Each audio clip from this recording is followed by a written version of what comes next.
di sini saya akan menjelaskan mengenai budidaya tanaman anggrek. Yang pertama, ada sejarah dan syarat tumbuh bunga anggrek. Anggrek ini udah terkenal ya dari zaman dahulu.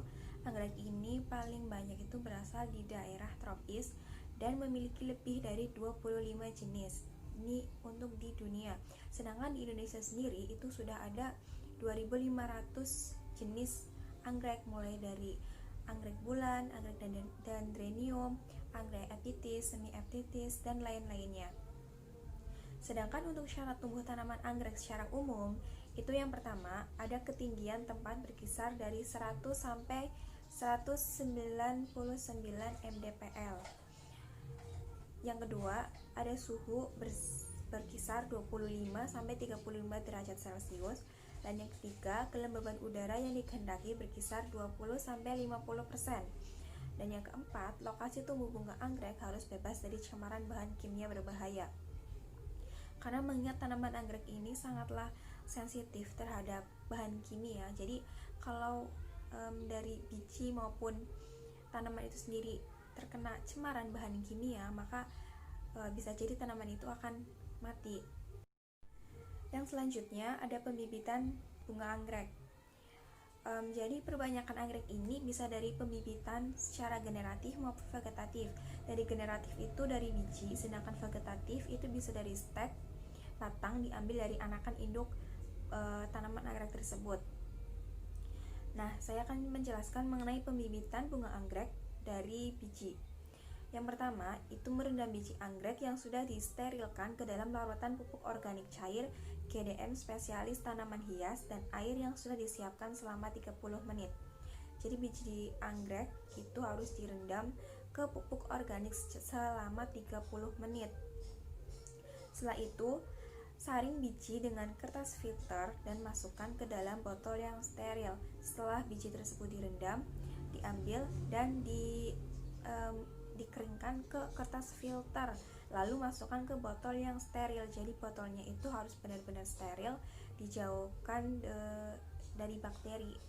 Dan yang ketiga, botol-botol yang telah disterilkan pada bagian leher botol akan dipanaskan di atas lampu spiritus untuk menghilangkan kuman.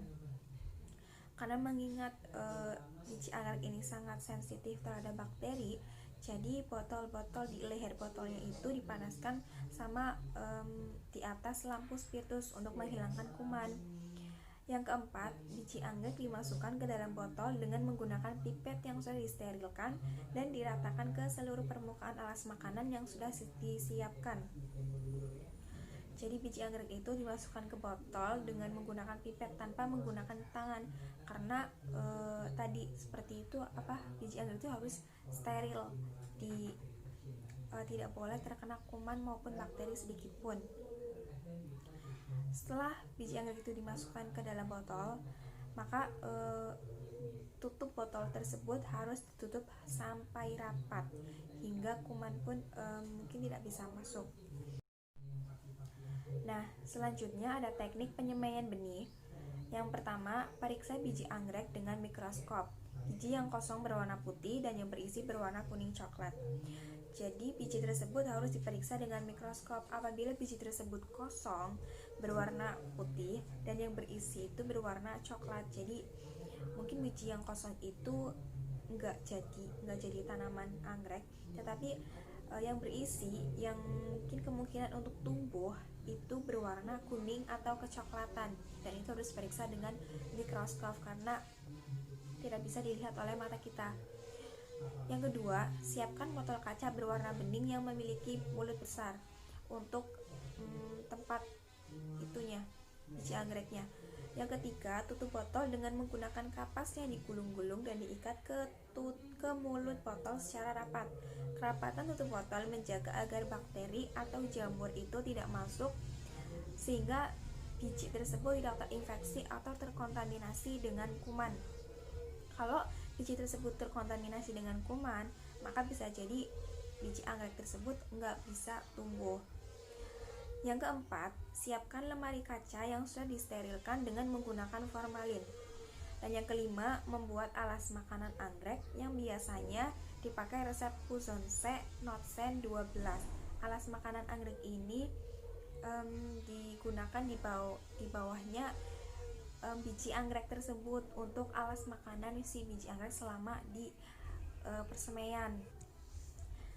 Yang selanjutnya ada pemindahan bibit. Setelah proses penyebaran biji anggrek berhasil dan telah ditanam di dalam botol selama 9-12 bulan, maka tanaman sudah tumbuh besar. Pada umur ini, bibit anggrek sudah dipindahkan ke dalam pot penyemaian berlubang berdiameter 7 cm, 12 cm, ataupun 16 cm. Setelah proses penyebaran biji anggrek itu selama 9-12 bulan, itu kan akan tumbuh dan besar. Nah, maka pada umur ini bibit tersebut akan dipindahkan ke pot penyemaian yang bisa dalam pot penyemaian itu bisa berisi media tanam, genteng, pecahan genteng, terus ada pupuk, ada serabut kelapa, dan lainnya. Lalu pemindahan dari pot penyemaian. Setelah tanaman pada pot penyemaian cukup tinggi, maka tanaman dipindahkan ke pot biasa yang berdiameter 4-16 cm yang berisi potongan genting atau batu bata merah, kemudian beri pakis yang telah direndam alas makanan sampai 1 cm di bawah tepi pot. Selanjutnya ada pemeliharaan tanaman anggrek. Yang pertama itu penjarangan dan penyulaman. Penjarangan dan penyulaman ini dilakukan pada tempat yang disesuaikan dengan jenis anggrek yang sifatnya apetis atau anggrek tanah. Sedangkan untuk penyiangannya, untuk tanaman anggrek pada penyiangan waktu kondisi di dalam botol kemudian dipisahkan ke dalam pot-pot yang sudah disediakan sesuai jenis anggrek. Nah, untuk pemupukan pada tanaman anggrek dengan menggunakan pupuk NPK. Selanjutnya ada waktu penyemprotan pestisida.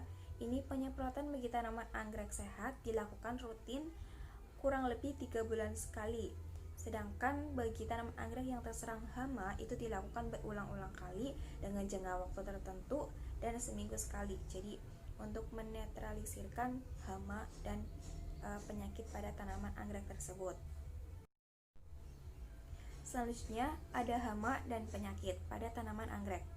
Yang pertama ada tungau atau kutu perisai. Gejalanya ini menempel pada pelepah daun, berwarna kemerahan, jumlahnya banyak, bekas serangan berupa bercak hitam dan merusak daun. Cara pengendaliannya yaitu dengan digosok dengan kapas dan air sabun. Apabila serangan sudut parah, harus disemprot oleh insektisida dengan dosis 2 cc per liter. Jadi kutu perisai ini itu menempel pada pelepah daun yang berwarna kemerahan, jumlahnya itu banyak di daunnya.